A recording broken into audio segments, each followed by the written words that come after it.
Hi, happiness is when the reality is better than the expectations എന്ന് പറയാറുണ്ട്. നമ്മൾ വളരെ കഷ്ടപ്പെട്ട് പരീക്ഷ എഴുതി ചിലപ്പോൾ 1, 2, 3 വർഷങ്ങളൊക്കെ റിപ്പീറ്റ് ചെയ്ത ആൾക്കാരുണ്ടാവാം.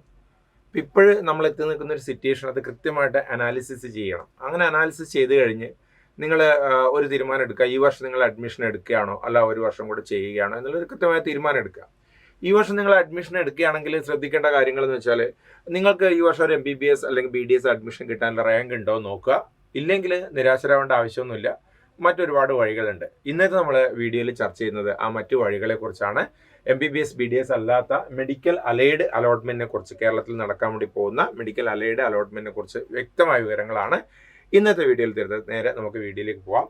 ഇപ്പോൾ സ്ലൈഡ് കാണാൻ പറ്റുന്നുണ്ടെന്ന് വിചാരിക്കുകയാണ്. നമ്മുടെ മെഡിക്കൽ അലൈഡ് അലോട്ട്മെന്റ് എന്ന് പറയുന്ന സമയത്ത് അതിൻ്റെ ഒരു പ്രോസസ്സ് എന്ന് പറയുന്ന സമയത്ത് അതിൻ്റെ ഒരു മെറിറ്റ് ലിസ്റ്റ്, അതേപോലെ തന്നെ കാറ്റഗറി ലിസ്റ്റ്, ഇത് രണ്ടും ഓൾറെഡി വന്നു കഴിഞ്ഞു. നിങ്ങൾക്ക് നിങ്ങളുടെ കാറ്റഗറി റാങ്കും അറിയാം, നിങ്ങളുടെ മെറിറ്റ് റാങ്ക് അതായത് സ്റ്റേറ്റ് മെറിറ്റ് റാങ്കും കൃത്യമായിട്ട് അറിയാം, ജനറൽ റാങ്കും അറിയാം.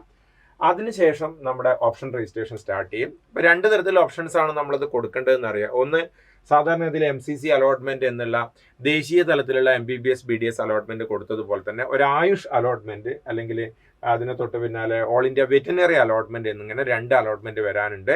അതേപോലെ തന്നെ കേരളത്തിലുള്ള നമ്മുടെ മെഡിക്കൽ അലൈഡ് അലോട്ട്മെന്റ് അതും കൂടെ വരാനുണ്ട്. ഈ വീഡിയോയിൽ നമ്മൾ ഫോക്കസ് ചെയ്യുന്ന കേരളത്തിലെ മെഡിക്കൽ അലൈഡ് അലോട്ട്മെന്റ് ആണ്. ഞാൻ ആയുഷ് അലോട്ട്മെന്റിനെ കുറിച്ചിട്ടും ഓൾ ഇന്ത്യ വെറ്റിനറി അലോട്ട്മെന്റിനെ കുറിച്ചിട്ടും സെപ്പറേറ്റ് ആയിട്ട് മറ്റൊരു വീഡിയോ ചെയ്യാം. അപ്പോൾ നമുക്ക് ഈ ഒരു ഓപ്ഷൻ രജിസ്ട്രേഷൻ പ്രോസസ്സ് സ്റ്റാർട്ട് ചെയ്യും എന്ന് പ്രതീക്ഷിക്കുന്നത് സെപ്റ്റംബർ മാസത്തിലായിരിക്കും. കാരണം ഓഗസ്റ്റ് ഇപ്പോൾ ഓൾമോസ്റ്റ് ഗോയിങ് ടു ഫിനിഷ്. അപ്പോൾ ഇതിൽ മറ്റ് പ്രോസസ്സും അല്ലെങ്കിൽ ഫസ്റ്റ് അലോട്ട്മെന്റും കാര്യങ്ങളൊക്കെ വരുന്ന മെഡിക്കലിൻ്റെ അലോട്ട്മെന്റ് നടക്കുന്നതുകൊണ്ട് സെപ്റ്റംബർ ആദ്യ വാരം അല്ലെങ്കിൽ ഒരു 10-ാം തീയതിയോട് കൂടിയിട്ടൊക്കെ ഇത് ആരംഭിക്കുമെന്ന് തന്നെയാണ് പ്രതീക്ഷിക്കുന്നത്. കൃത്യമായ ഡേറ്റ് നമുക്ക് പിന്നീട് ലഭിക്കുന്നതാണ്. ഇവിടെ ഒരു പ്രോസസ്സ് എന്ന് പറഞ്ഞാൽ നേരത്തെ സാധാരണ ചെയ്യുന്ന പോലെ തന്നെ ഒരു പ്രോസസ്സ്. മെറിറ്റ് ലിസ്റ്റ് ഉണ്ടാവുന്നു, കാറ്റഗറി ലിസ്റ്റ് വരുന്നു, അതിൽ 2 വന്നു കഴിഞ്ഞു, ഓപ്ഷൻ രജിസ്ട്രേഷൻ സ്റ്റാർട്ട് ചെയ്യുന്നു. ഓപ്ഷൻ രജിസ്ട്രേഷന് ശേഷം സാധാരണ പോലെ തന്നെ ട്രയൽ അല്ലെങ്കിൽ പ്രൊവിഷണൽ അലോട്ട്മെന്റ് വരുന്നു. അതിനെ തുടർന്ന് ഫൈനൽ അലോട്ട്മെന്റും പിന്നെ ഫീ പേയ്മെന്റ്. അതായത് സാധാരണ എങ്ങനെയാണോ ഒരു അലോട്ട്മെന്റ് പ്രോസസ്സ് നടക്കുന്നത് അതേപോലെ തന്നെയാണ് ഈ ഒരു മെഡിക്കൽ അലൈഡ് അലോട്ട്മെന്റ് നടക്കാൻ വേണ്ടി പോകുന്നത്. പക്ഷെ ഒരു കാര്യം പ്രത്യേകം ശ്രദ്ധിക്കുക, ഇതുവരെ ഇത് സ്റ്റാർട്ട് ചെയ്തിട്ടില്ല കേട്ടോ. സെപ്റ്റംബറിലാണ് നമ്മൾ പ്രതീക്ഷിക്കുന്നത്. കൃത്യമായ ഡേറ്റ് പിന്നീട് അറിയിക്കും. ഇനി നമ്മൾ മനസ്സിലാക്കേണ്ടത് ഏതൊക്കെ കോഴ്സുകളാണ് ഇതിൽ ഇൻക്ലൂഡ് ചെയ്തിട്ടുള്ളത് എന്നാണ്. അപ്പോൾ സ്വാഭാവികമായിട്ടും ഇവിടെ നിങ്ങളൊരു കൃത്യമായ നേരത്തെ ഞാൻ പറഞ്ഞ പോലെ അനാലിസിസ് ചെയ്യണം. അതായത് MBBS BDS നിങ്ങൾ 1-2 പ്രാവശ്യം ട്രൈ ചെയ്തിട്ട് കിട്ടുന്നില്ല, നിങ്ങളുടെ മാർക്ക് കൂടുന്നില്ല, നിങ്ങളൊരു 400-500 റേഞ്ചിൻ്റെ അകത്താണുള്ളത് അല്ലെങ്കിൽ 380 ആ റേഞ്ചിൻ്റെ അകത്താണുള്ളത്, എങ്ങനെയും കൂടുന്നില്ല. അങ്ങനെ ഈ വർഷം തന്നെ നിങ്ങൾ എന്തായിട്ടും ഒരു മെഡിക്കൽ അലൈഡിലേക്ക് പോകാൻ തീരുമാനിച്ചെങ്കിൽ നിങ്ങൾക്കുള്ളതാണ് ഈ വീഡിയോ. അപ്പോൾ അത് സ്കിപ്പ് ചെയ്യാതെ കാണുക. പ്രധാനമായുള്ളത് കോഴ്സസ് എന്ന് പറയുമ്പോൾ ഞാൻ ഇതിനൊരു വീഡിയോ സീരീസ് ആയിട്ട് 5 വീഡിയോസ് തുടർച്ചയായിട്ട് വരുന്നുണ്ട്. അപ്പോൾ ഇതിൽ ആദ്യത്തെ വീഡിയോ ആണിത്. മെഡിക്കൽ അലൈഡ് കോഴ്സുകളെ കുറിച്ച്, കോഴ്സുകളുടെ സ്കോപ്പ് 2032 ആകുമ്പോഴത്തേക്കുള്ള ഒരു സ്കോപ്പ്, അതായത് കറണ്ട് സ്കോപ്പ് നമ്മൾ പറയണം. നമ്മളൊരു പ്രഡിക്ഷനും കൂടെ നടത്തണം. കൃത്യമായിട്ട് പറയാൻ പറ്റില്ലെങ്കിൽ ഏകദേശം ഒരു 2032, കാരണം ആ സമയത്തൊക്കെ ആണ് നിങ്ങൾ ഈ കോഴ്സ് കഴിഞ്ഞ് അവർ ജോബ് മാർക്കറ്റിലേക്ക് ഇറങ്ങാൻ വേണ്ടി പോകുന്നത് അല്ലേ. അപ്പോൾ അതും കൂടെ ഞാൻ പറയുന്നുണ്ട് ഈ വീഡിയോയിലല്ല, അടുത്ത വീഡിയോയിൽ. അത് ശ്രദ്ധിച്ച് സീരീസ് കാണും. ഒന്നാമതായിട്ട് ഇതിൽ വരുന്നൊരു കോഴ്സ് എന്ന് പറയുന്നത് BSc അഗ്രികൾച്ചർ ആണ്. രണ്ടാമതായിട്ട് വരുന്ന BSc ഫോറസ്ട്രി ഉണ്ട്. മൂന്നാമതായിട്ട് ഒരു ഓർഡറിൽ ഞാൻ കൊടുത്തേ ഉള്ളൂ. മൂന്നാമതായിട്ട് വരുന്നത് BSc കോർപ്പറേഷൻ ആൻഡ് ബാങ്കിങ്. വളരെ റെയർ ആയിട്ട് അധികം ആൾക്കാർക്ക് അറിയാത്തൊരു കോഴ്സാണ് കോർപ്പറേഷൻ ആൻഡ് ബാങ്കിങ്. വിശദമായിട്ടുള്ള വീഡിയോ വരുന്നുണ്ട്. പിന്നെ climate change and environment science എന്നുള്ള റിസർച്ച് പോസിബിലിറ്റീസ് ഒക്കെയുള്ള വരുന്ന കാലത്ത് കൂടുതൽ സാധ്യതയുള്ള ഒരു കോഴ്സ് വരുന്നുണ്ട്. BTech ബയോടെക്നോളജി വരുന്നുണ്ട്. പിന്നെ വെറ്റിനറി സയൻസ് വരുന്നുണ്ട്. പിന്നെ ഫിഷറി സയൻസ് വരുന്നുണ്ട്. പിന്നെ ആയുർവേദ, ഹോമിയോ, സിദ്ധ, യുനാനി ഡോക്ടർ കോഴ്സുകളായ അല്ലെങ്കിൽ MBBS കഴിഞ്ഞാൽ നമ്മളൊരു ഡോക്ടർ എന്ന് വിളിക്കാൻ പറ്റുന്ന മറ്റു കോഴ്സുകളായ ആയുർവേദ, ഹോമിയോ, സിദ്ധ, യുനാനി ഈ കോഴ്സുകളൊക്കെയാണ് ഈ വരാൻ വേണ്ടി പോകുന്നത് സെപ്റ്റംബർ മാസത്തിൽ ആരംഭിക്കാൻ വേണ്ടി പോകുന്ന ഈ അലോട്ട്മെന്റിൽ വരുന്നത്. ഇനി നമുക്ക് ഇതിൽ ഓരോന്നായിട്ട് എടുത്തൊന്ന് പരിശോധിക്കുക. അപ്പോൾ ഈ ഒരു വീഡിയോയിൽ അതിൻ്റെ ബേസിക് ഡീറ്റെയിൽസ് ആണ് ഞാൻ പറയുന്നത്. ആയുർവേദ കോളേജസ് എന്ന് പറയുന്ന സമയത്ത് നമുക്ക് 2 സെക്ടറിലായിട്ടാണ് കേരളത്തിൽ ആയുർവേദ കോളേജുകളുള്ളത്. ഗവൺമെൻറ് ആയുർവേദ കോളേജുകളുണ്ട്, സെൽഫ് ഫിനാൻസിങ് ആയുർവേദ കോളേജുകളുണ്ട്. അപ്പോൾ നിങ്ങൾ ആയുർവേദക്ക് പോകാൻ തയ്യാറാണ് അല്ലെങ്കിൽ അതിനുവേണ്ടി നിങ്ങൾ പ്ലാൻ ചെയ്യുകയാണെങ്കിൽ ഈ ഒരു സെഷൻ വൃത്തിയായിട്ടൊന്ന് കേൾക്കുക, കാണുക. പ്രധാനമായിട്ടും നമുക്ക് ഗവൺമെൻറ് ആയുർവേദ കോളേജ് പെരിയാരം, കണ്ണൂർ, പിന്നെ വൈദ്യരതരം PS വാരിയസ് ആയുർവേദ കോളേജ്, കേരളത്തിൽ തന്നെ ഏറ്റവും പഴക്കമേറിയ ആയുർവേദ കോളേജായ കോട്ടക്കൽ. ഇപ്പോൾ ആയുർവേദ എന്ന് പറയുമ്പോൾ തന്നെ നമ്മുടെ പേരിൽ മനസ്സിലേക്ക് വരുന്ന സ്ഥലം കോട്ടക്കലാണ്, മലപ്പുറം ജില്ലയിലെ കോട്ടക്കൽ. പിന്നെ തൃശ്ശൂരിലെ ഒല്ലൂരിൽ ആയുർവേദ കോളേജ് ഉണ്ട്. പിന്നെ തൃപ്പൂണിത്തുറയിൽ ആയുർവേദ കോളേജ് ഉണ്ട്. പിന്നെ തിരുവനന്തപുരം. ഇത്രയാണ് ഗവൺമെന്റ് സെക്ടറിൽ ആയുർവേദ കോളേജുകൾ. പിന്നെ Ahalia, Ashtamangam, Ashtangam, KMCT, Mannam, Nangeli, Pankaja Kasthuri, PNNM, PN Panicker, MVR, Santhigiri, Sreenarayana, Vishnu Ayurveda college, Shoranur, ഇത്രയും സെൽഫ് ഫിനാൻസിങ് ആയുർവേദ കോളേജുകളിലുണ്ട്. ഇപ്പം ഇത്രയും കോളേജുകളിലേക്കാണ് നമ്മുടെ ഈ അലോട്ട്മെന്റ് നടക്കുന്നത്. ഇനി നമ്മൾ ശ്രദ്ധിക്കേണ്ട കാര്യം എന്ന് വെച്ച് കഴിഞ്ഞാൽ ഈ സിദ്ധ യുനാനി, നമ്മുടെ മറ്റ് 2 ഡോക്ടർ എന്ന് വിളിക്കാൻ വേണ്ടി പറ്റുന്ന കോഴ്സുകളാണ് സിദ്ധ യുനാനി കോഴ്സുകൾ. ഇപ്പം നമുക്ക് യൂട്യൂബൊക്കെ തുറന്നു കഴിഞ്ഞാൽ ഒരുപാട് വീഡിയോസ് പ്രകൃതി ചികിത്സയായിട്ട് നാച്ചുറോപ്പതി ആയിട്ട് ബന്ധപ്പെട്ട വീഡിയോസ് കാണാം.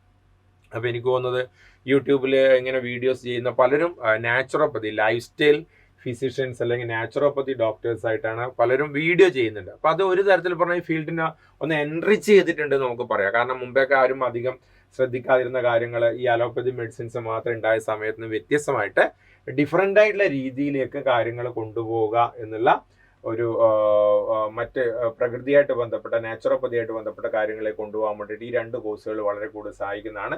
Bachelor of Siddha medicine Santhigiri Siddha college, തിരുവനന്തപുരത്തുള്ള ശാന്തിഗിരി സിദ്ധ കോളേജ്. യുനാനി വരുന്നത് മർക്കസ് യുനാനി മെഡിക്കൽ കോളേജ്. ഈ 2 കോളേജുകളിലാണ്, അതായത് BSMS ഒരു കോളേജിലും BUMS യുനാനി ഒരു കോളേജിൽ, കോഴിക്കോട് മർക്കസ് യുനാനി മെഡിക്കൽ കോളേജിലാണ് BUMS യുനാനി ഉള്ളത്. സിദ്ധ ഉള്ളത് ശാന്തിഗിരി മെഡിക്കൽ കോളേജ് ട്രിവാൻഡ്രത്താണ്. ശാന്തിഗിരി സിദ്ധ മെഡിക്കൽ കോളേജ് ട്രിവാൻഡ്രത്താണ്. ഇതാണ് BSMS BUMSന്റെ campus information.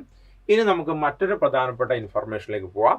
Agriculture and veterinary science. കേരളത്തിൽ 4 അഗ്രികൾച്ചർ കോളേജുകളാണുള്ളത്, നിങ്ങൾക്ക് എല്ലാവർക്കും അറിയാം.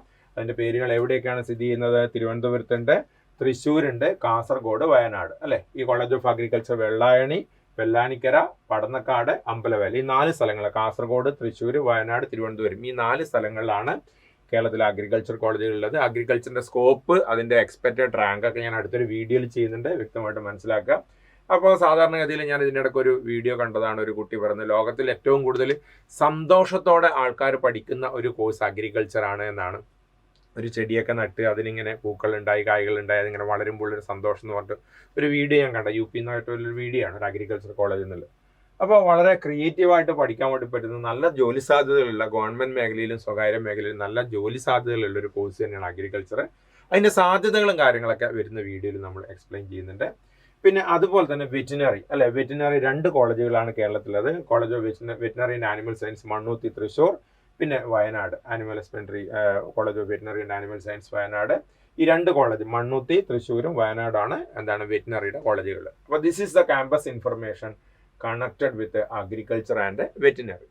ഇനി നമുക്ക് മറ്റ് ക്യാമ്പസുകളിലേക്ക് പോകുന്ന സമയത്ത് ഹോമിയോ മെഡിക്കൽ കോളേജുകളുടെ പ്രത്യേകത എന്ന് പറയുന്നത്, കേരളത്തിലെ സ്വകാര്യ മേഖലയിൽ ഹോമിയോ മെഡിക്കൽ കോളേജുകളില്ല, ഗവൺമെന്റ് മേഖലയിൽ മാത്രമേ ഉള്ളൂ. സ്വകാര്യ മേഖലയിലെ ഹോമിയോ മെഡിക്കൽ കോളേജിൽ ഇല്ലാത്തതുകൊണ്ട് തന്നെ ഈ കോളേജുകൾക്ക് ഭയങ്കര ഇമ്പോർട്ടൻസ് ഉണ്ട്. പൊതുവെ ഇത്തരത്തിലുള്ള ഹോമിയോ തേടി പോകുന്ന ആൾക്കാരുടെ എണ്ണം കൂടി വരുന്നുണ്ട് എന്നാണ് എൻ്റെ ഒരു പേഴ്സണലായിട്ട് അഭിപ്രായം. കാരണം ചില അസുഖങ്ങൾക്ക് പ്രത്യേകിച്ച് ഹോമിയോപ്പതി വളരെയധികം എഫക്റ്റീവാണ്. പിന്നെ അത് മാത്രമല്ല സർക്കാർ മെഡിക്കൽ കോളേജ് തന്നെയാണ് നടത്തുന്നത്. പല രീതിയിലുള്ള ആർഗ്യുമെന്റ്സ് നമുക്ക് സോഷ്യൽ മീഡിയയിലൊക്കെ കാണാം, ഹോമിയോപ്പതി ശാസ്ത്രീയമല്ല എന്നൊക്കെ പറഞ്ഞിട്ട് കുറേ കാണാം. പക്ഷെ എൻ്റെ ഒരു പേഴ്സണൽ അനുഭവത്തിൽ ഞാൻ പറയുകയാണെങ്കിൽ, ഞാനിപ്പോൾ താമസിക്കുന്ന കാലിക്കറ്റാണ്. കാലിക്കറ്റൊക്കെയുള്ള വളരെ എഫിഷ്യൻ്റ് ആയിട്ടുള്ള ഒരുപാട് ഹോമിയോ ഡോക്ടേഴ്സ് ഉണ്ട്. അവിടെ പോകുന്ന പേഷ്യൻസിൻ്റെ ഒക്കെ, ഇപ്പോൾ ഞാൻ ചെറിയൊരു എക്സാമ്പിൾ പറയുകയാണ്. ഞാനിപ്പോൾ ഈ കൗൺസിലിംഗ് ചെയ്യുന്ന സമയത്ത് ചിലപ്പോൾ സൈക്യാട്രിക് ആയിട്ടുള്ള കൺസൾട്ടേഷൻ എടുക്കേണ്ട കേസസ് ഉണ്ടാവും. അപ്പോൾ സാധാരണഗതിയിൽ അവർക്ക് ഒരു സൈക്യാട്രിസ്റ്റിന്, അതായത് MBBS MD സൈക്യാട്രി ചെയ്ത ഒരാളെ കാണാൻ ബുദ്ധിമുട്ടുണ്ടെന്ന് പറയുമ്പോൾ സ്വാഭാവികമായിട്ടും ഞാൻ സജസ്റ്റ് ചെയ്യുക ഹോമിയോ ഇതിലാണ്, നല്ല എഫക്റ്റീവ് ആവുന്നുണ്ട്. അത് ഒന്നിനും നമ്മൾ കുറ്റം പറയാനൊന്നുമല്ല, അതിപ്പോൾ ഒരു ആർഗ്യുമെന്റ്സ് ഒരു ഭാഗത്ത് നടക്കുകയാണ്. പക്ഷെ എൻ്റെ ഒരു പേഴ്സണൽ ഒപ്പീനിയൻ മാത്രമാണ് ഞാൻ പറഞ്ഞിരിക്കുന്നത്. അപ്പോൾ ഇതിൽ നിങ്ങൾക്ക് തീർച്ചയായിട്ടും ഒരു ഹോമിയോപ്പതി ഡോക്ടർ ആവണം എന്നുണ്ടെങ്കിൽ സർക്കാർ മെഡിക്കൽ കോളേജിൽ നടത്തുന്ന, ഇന്ത്യ ഗവൺമെൻറ്റിൻ്റെ വളരെയധികം സഹകരണത്തോടുകൂടെ നടത്തുന്ന ഈ പറഞ്ഞിരിക്കുന്ന ഹോമിയോ മെഡിക്കൽ കോളേജിൽ പ്രവേശനം നേടാം. വളരെ കോൺഫിഡൻ്റ് ആയി പഠിക്കാം. എറണാകുളം, കോഴിക്കോട്, കോട്ടയം, നേമം, തിരുവനന്തപുരം ഇത്രയും സ്ഥലങ്ങളിലാണ് ഗവൺമെൻറ് ഹോമിയോ മെഡിക്കൽ കോളേജുകളുള്ളത്. ഓക്കെ, ശരി. അപ്പോൾ അത് ഹോമിയോൻ്റെ ക്യാമ്പസ് ഇൻഫർമേഷൻ ആണ്. പിന്നെ നമുക്ക് ഇനി വേണ്ടത് മറ്റ് ഈ ഒരു വീഡിയോയിൽ അവസാനമായിട്ട് ഈ ഒരു ക്യാമ്പസ് ഇൻഫർമേഷൻ ഏതാണ്, ഫിഷറീസ് കാണാൻ പറ്റുന്നുണ്ട് എന്ന് വിചാരിക്കുകയാണ്. ഇല്ല, ഞാൻ കുറച്ച് ചെറിയ ലെറ്റേഴ്സ് ആണ്. ഓക്കെ, അപ്പോൾ കുറച്ചും കൂടെ വലുതാണ് വിചാരിക്കുകയാണ്. അപ്പോൾ നമുക്ക് ഈ fisheries science BFSc fisheries science വരുന്നത്, ഇതിൻ്റെയൊക്കെ ഡീറ്റെയിൽ ആയിട്ടുള്ള വീഡിയോ പിന്നീട് വരുന്നുണ്ട് കേട്ടോ. ഓക്കെ, പിന്നെ ഫിഷറി സയൻസ് വരുന്നത് പനങ്ങാട്, എറണാകുളം, പയ്യന്നൂർ, കണ്ണൂർ ഈ 2 സ്ഥലങ്ങളാണ് ഫിഷറീസ്. BSc ഫിഷറീസ് നിങ്ങൾക്ക് പഠിക്കാൻ സാധിക്കുക. അതേപോലെ തന്നെ BSc ഫോറസ്റ്റ് പഠിക്കാൻ സാധിക്കുന്ന college of forestry under Kerala agriculture university Vellanikkara, തൃശ്ശൂരാണ്. ഇത് നിങ്ങൾക്ക് പരിഗണിക്കാൻ വേണ്ടി പറ്റുന്ന മറ്റ് 2 കോഴ്സുകളാണ് ഫിഷറീസും ഫോറസ്ട്രിയും. പ്രത്യേകിച്ചും ഒരു സർക്കാർ ജോലി വേണം അല്ലെങ്കിൽ ഗവേഷണമായിട്ട് ബന്ധപ്പെട്ട രീതിയിലേക്ക് പോകണം എന്നുള്ള ആൾക്കാർക്കൊക്കെ വളരെ പറ്റിയൊരു ഫീൽഡാണ്. പ്രകൃതിയായിട്ട് ബന്ധപ്പെട്ട് അല്ലെ, മരങ്ങള്, വന ഗവേഷണം ഇതുമായിട്ട് ബന്ധപ്പെട്ട് വലിയ സാധ്യതകളാണ് ഫോറസ്ട്രിയിലുള്ളത്. അതുപോലെ തന്നെ ഒരുപാട് സർക്കാർ ജോലികൾ ഇതുമായിട്ട് ബന്ധപ്പെട്ട് ഫിഷറീസ്, സമുദ്ര ഗവേഷണം, മത്സ്യ ഗവേഷണമായിട്ട് ബന്ധപ്പെട്ടിട്ടൊക്കെ ചില കാര്യങ്ങൾ വരുന്നുണ്ട്. പിന്നെ സമുദ്ര ഗവേഷണം കൂടുതലും മറ്റൊരു കോഴ്സാണ് വരുന്നത്. കൂടുതലും ഫിഷറീസുമായിട്ട് ബന്ധപ്പെട്ട മത്സ്യങ്ങളായിട്ട് ബന്ധപ്പെട്ട റിസർച്ചും കാര്യങ്ങളൊക്കെയാണ് ഇതിൽ വരുന്നത്. ഇറ്റ്സ് കണക്റ്റഡ് ആണ് രണ്ടും. ഓക്കെ. പിന്നെ BSc ഓണേഴ്സ് ക്ലൈമറ്റ് ചേഞ്ചർ, ഇതിന് വരുന്ന കാലത്ത് വളരെ കൂടുതൽ സാധ്യതകളുള്ള മറ്റൊരു കോഴ്സായിട്ട് പരിഗണിക്കുന്നതാണ് ക്ലൈമറ്റ് ചേഞ്ച്. കാലാവസ്ഥാ വ്യതിയാനങ്ങൾ പ്രത്യേകിച്ച് നമ്മുടെ കേരളത്തിൽ വലിയ രീതിയിലുള്ള ചർച്ചകളായി മാറിക്കൊണ്ടിരിക്കുന്ന സമയത്ത് BSc climate change and environment science. അടുത്തൊരു വീഡിയോയിൽ ഇതിനൊക്കെ എത്ര റാങ്ക് വരെ പോയി എന്ന് ഞാൻ കൃത്യമായിട്ട് പറയുന്നുണ്ട്. ആ കാര്യം കൂടെ ഒന്ന് നന്നായിട്ട് ശ്രദ്ധിക്കുക. അത് നടക്കുന്നത് വെള്ളാനിക്കര, തൃശ്ശൂരാണ് ആ ഒരു ക്യാമ്പസ് ഉള്ളത്. പിന്നെ BTech ബയോടെക്നോളജി, കേരള അഗ്രികൾച്ചർ യൂണിവേഴ്സിറ്റിൻ്റെ അണ്ടറിൽ BTech ബയോടെക്നോളജി കോഴ്സുകളിലേക്ക് വെള്ളാനിക്കരയിൽ നടക്കുന്ന BTech ബയോടെക്നോളജി കോഴ്സുകളിലേക്കും നീറ്റ് സ്കോർ വഴി കേരള സർക്കാർ CE college commission of entrance examination പ്രവേശനം നൽകുന്നുണ്ട്. ആ കാര്യം കൂടെ ശ്രദ്ധിക്കുക. അത് നിങ്ങൾക്ക് മറ്റൊരു നല്ല ഓപ്ഷനാണ്. പുറത്തൊക്കെ പോകാൻ ബയോടെക്നോളജി വരുന്ന കാലത്ത് 2030 ഏറ്റവും മികച്ച കോഴ്സുകൾ എന്ന് പറയുന്നത് ബയോളജി റിലേറ്റഡ് ആയിട്ട് പറയുന്നത് ബയോടെക്നോളജി കോഴ്സുകളാണ്. അപ്പോൾ BTech ബയോടെക്നോളജി കേരള സർക്കാരിൻ്റെ അണ്ടറിൽ പഠിക്കുക എന്നുള്ളത് വളരെ നല്ലൊരു കാര്യം തന്നെയാണ്. അത് നിങ്ങൾക്ക് പഠിക്കാൻ സാധിക്കുന്നത് കേരള അഗ്രികൾച്ചർ യൂണിവേഴ്സിറ്റി. അപ്പോൾ ഇത്രയും സാധ്യതകളുണ്ട്. അപ്പം നമ്മളിവിടെ ശരിക്കും 4 അക്ഷരങ്ങളാണ്. ഇതും കൂടെ പറഞ്ഞിട്ട് പറയാം. BSc honours corporation and banking, അതും വെള്ളാനിക്കര തന്നെയാണ്. College of corporation and banking and management Kerala, അതും വെള്ളാനിക്കര, തൃശ്ശൂർ തന്നെയാണ്, കേരള അഗ്രികൾച്ചർ യൂണിവേഴ്സിറ്റി താഴെ. അപ്പോൾ ഇത്രയും കോഴ്സുകളുണ്ട്. അപ്പോൾ നിങ്ങളുടെ മുന്നിലുള്ള ഓപ്ഷൻ ഇതാണ്. ഈ വർഷം നിങ്ങൾ എന്താണ് ചെയ്യുന്നത്?